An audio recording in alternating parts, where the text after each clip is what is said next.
ભરૂચ જિલ્લાના આહિર સમાજની વાર્ષિક સાધારણ સભા તથા સમાજના તેજસ્વી વિદ્યાર્થીઓનો સત્કાર સમારંભ જાડેશ્વર ખાતે આવેલ તપોવન સંકુલ ખાતે સત્યમ કોલેજના હોલમાં યોજાયો હતો। જ્ઞાનની દેવીમાં સરસ્વતીનો દીપ પ્રાગટ્ય કરી કાર્યક્રમની શરૂઆત કરવામાં આવી હતી।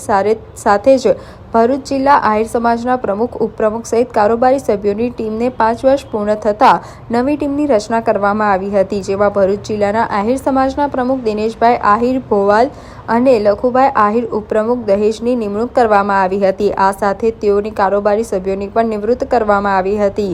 આવનાર દિવસોમાં ભરૂચ જિલ્લા આહિર સમાજના નવનિયુક્ત પ્રમુખ દિનેશભાઈ આહિર દ્વારા સમાજને કંઈક નવી ઊંચાઈએ લઈ જવાની પોકાર બોલાવી હતી। સાથે જ આવનાર દિવસોમાં આહિર સમાજનું એક નવું ભવન બને તથા આહિર સમાજના વિદ્યાર્થીઓ શિક્ષણ ક્ષેત્રે ઉત્તરોત્તર પ્રગતિ કરે તથા સમાજના બેરોજગાર યુવાનોને રોજગારી પ્રાપ્ત કરવાના પ્રયાસો કરવામાં આવશે। આવનાર દિવસોમાં બહેનોને પણ ગૃહ ઉદ્યોગ જેવા માધ્યમોથી રોજગારી પ્રાપ્ત કરાય તેવા પ્રયાસો કરવામાં આવશે અને આવનાર દિવસોમાં આહિર સમાજમાં ચાલતા કુરિવાજો વહેલી તકે દૂર કરાય તેવા પ્રયત્નો પણ સમાજના નવનિયુક્ત પ્રમુખ દિનેશભાઈ આહિરે કહ્યું હતું।